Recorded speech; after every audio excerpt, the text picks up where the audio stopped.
The market's starting off the week on a high note. Investors pretty happy to see that some states are starting to reopen and that others are starting to talk about it. The Dow up well over 300 points today. MSNBC host David Gura joins me now. And David, this decision to start reopening businesses in states like Georgia and Texas and Tennessee has been controversial. Some people think it's just too soon. What are the markets like about it? Yeah, you and I do a little armchair psychology here of investors most days, and far be it from me to say that I've got it all figured out here when it comes to what investors are thinking. But I think that they're seeing some element of confidence here, and it's not a kind of long-term thinking about where this might lead. But in the short term, it seems like there are states here who are making a concerted effort to open their economies, and investors thinking that's a good thing, at least for the time being. You mentioned a couple of those states. We got about a half dozen of them now: Georgia, Mississippi, Oklahoma, and others. And you're right, it has been controversial here. And I guess the big X factor is what happens not in the short term, but what happens in the medium and the long term. By opening up this stuff now, there's the risk that you'd have to shut it down again in a few weeks, a few months, and that could have some pretty disastrous effects. I think this dovetails so interestingly with what our colleagues are reporting out of the White House. A big piece out by our colleagues Carol Lee, Kristen Welker, Monica Alba, and Shannon Pettypiece looking at the White House messaging on this, how the White House is really pivoting away from talking about this as a public health crisis, wanting to talk about this as a chance for economic renewal in this country, making a very concerted effort to do that. And today you have a press conference that's going to center on that. The president's going to be speaking out in the Rose Garden, and that's going to be the focus. It's going to be a focus on the economy. I think for investors, they see that shiny object. They see this movement away from what we've been dealing with for the past few weeks and few months. Yeah. David, just when you thought oil couldn't go any lower, we saw prices tank again today. What specifically pushed them lower today? I know the overriding theme here is excessive supply and really weak demand.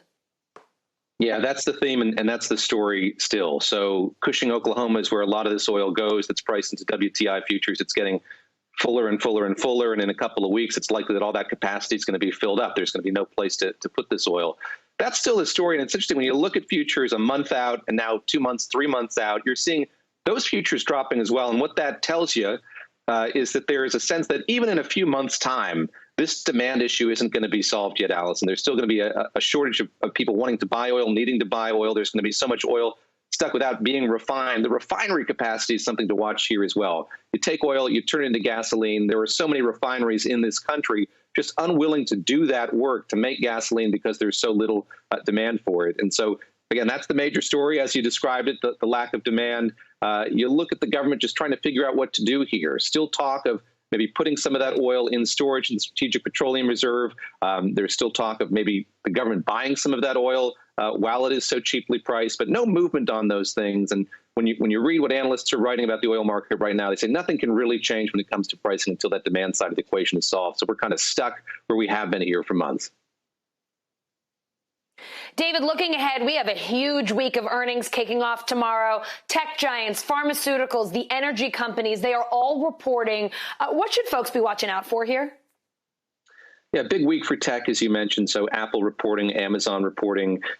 These are companies, of course, that are involved in all of our lives in so many different ways. And sort of what's been buffeting Amazon for so many quarters now has been its cloud computing business. Well, that's now kind of been supplanted by the fact that we're just using it for services much more than we have been in recent times. Facebook is reporting this week. Twitter's reporting this week.